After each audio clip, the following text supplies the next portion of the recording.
Long transition day in Paris-Nice with a GC skirmish, maybe expected by some and not by others. Close to the finish, to remind you, Plapp was leading GC going into the stage, 13 seconds ahead of Buitrago, then McNulty, Almeida, Evenepoel all around 30 seconds behind him.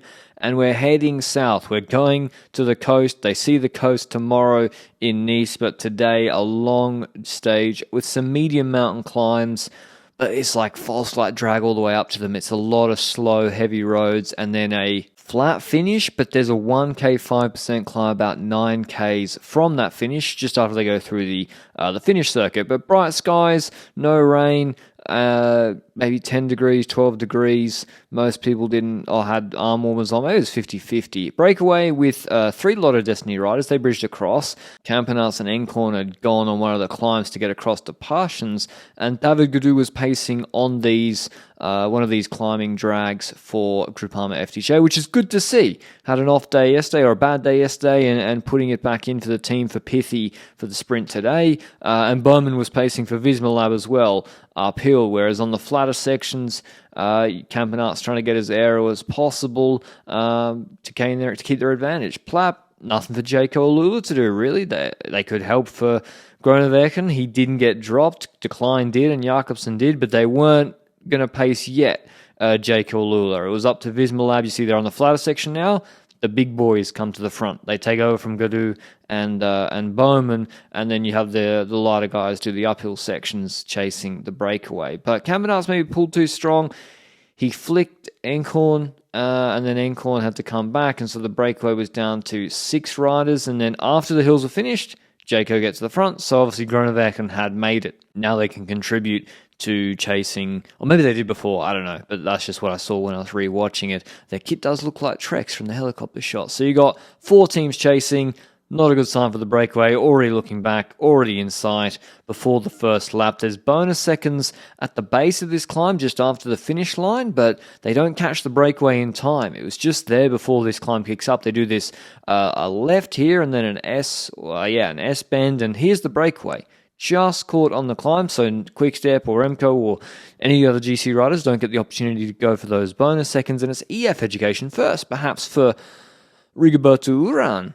I don't know why. They were leading it out, and then Pacher goes.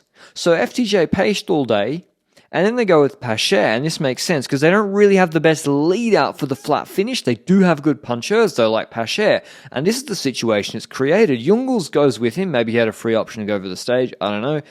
Pedersen reacts on Pacher, and he's got Pithy in his wheel. So the result for Groupama is pretty good, with the main rival of Pithy outside of Coy for the stage having to jump with Pithy in the wheel. Maybe they go clear and you got 2 FDJs. But that didn't happen. Pacher fell off, and then Jungels, do I go on with it? Bit of indecision. Pedersen decides, actually, maybe I'll go to the front, but then he flicks the elbow, and Remco starts chasing, because I think Harold Tejada made this group, and he's really close on GC, and he's been riding really, really well, the Astana, Kazakhstan rider from Colombia. So Remco closes it there. He's got Santi glued to his wheel, but now it's kind of open season. We've got a little ridge line here. De Boist goes, and now the GC guys get even more serious. But then it's McNulty and Vlasov going on with it, with Jorgensen now having to react because Remco's in the middle, hidden by the EF rider. So there's 3, I can't count, 3.5 maybe GC contenders going up the road, and others are having to react behind. Santi comes across, Vlasov is putting Remco and the others under a little bit of pressure, and just an interesting skirmish. Maybe a bit more aggression from the GC guys. They really could have gone somewhere, because it was actually Pacher that kicked this all off. And then Remco comes to front, he starts riding. Santi's in the group, Vlasov is in the group, but no Roglic, no Jorgensen, no Plapp, no Almeida, and so he tries to get it going, and also not a bad idea to be in front on the descent. I know Bernal too. There was De Plus in that group, but then Ineos had to chase behind to the benefit of Jorgensen because Bernal missed it. So Santi rolls through, and that's pretty much it done. I thought someone would counter here. The momentum coming from behind of all these riders, I thought someone's going to go. They didn't, perhaps because of this corner coming up, but now 6Ks to go. The life of the party goes out of the peloton. Too many sprinters here, too many teams interested in controlling with a few riders, like, Israel for Pascal Ackermann, Decathlon is there for Bennett, Tudor for Trentin, Jayco for Groenewegen, Affini's there for Kooi, so Kooi's made it under the Flamme Rouge, and Trek do have the best lead out here. They got Sturven, then Gibbons, before Pedersen on the left-hand side of the barriers, Kooi's on the right, in between Pithy and his Groupama lead out. They're going to slide up the right-hand side, but the other riders ahead are kind of in ones and twos. So Trek really bursts through with Sturva, and then Gibbons comes out of his wheel. Perhaps he could have waited a little bit longer, Gibbons, because there was no other lead out coming, and let Sturva continue that lead out because he can do a long lead out. But he does a good lead out himself, Gibbons, but at 300, he starts to tire. Pedersen comes out of the wheel. Kooi, we'll see it better, gets like a slipstream slingshot. Ackerman comes out of Pedersen's wheel. Looks like there's space running out for Kooi, but when he gets that space to the far up barrier, as we look at it, he wins the stage pretty easily. And you see here, he's behind Pithy. It's Van Poppel fourth wheel, then Ackerman, Pedersen, Gibbons doing the lead out. And Kooi just makes the decision here to move ahead of Pithy.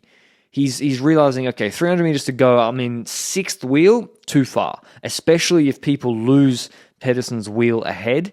So he moves up ahead of Pithy, but it's risky. You're taking more wind, but he gets fortunate here that when Gibbons pulls off and Pedersen starts his sprint, Kooi starts his sprint right now at the same time, and he sprints into that into the back wheel of Gibbons. So he gets a bit of slipstream or protection there, and then Ackerman swings to the left and he gets another little bit of slipstream. So he had to do a lot, Kooi, but Pedersen was all in the win for 300 meters, and Kooi is the fastest man at this finish with Jakobsen decline dropped. Wins the stage comfortably in the end. Right timing, right space opening up, and Pedersen was super strong to even hang on for second ahead of Ackerman.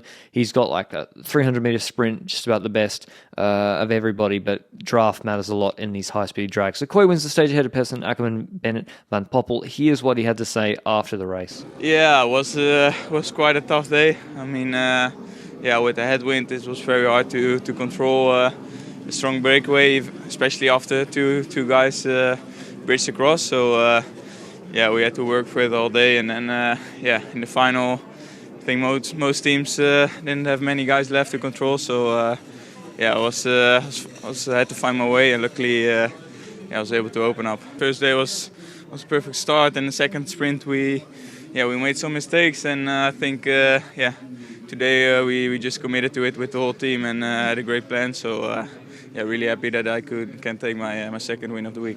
GC though, tomorrow, stay tuned. We have some pretty nasty climbs. Hopefully it kicks off tomorrow. We've got some well-placed bonus seconds. Plapp and Buitrago are going to come under pressure. Who's it going to be from? Remco, Bora, Visma Lab, Ineos with Bernal. I can't wait to watch, and I'll see you with a recap then. Ciao.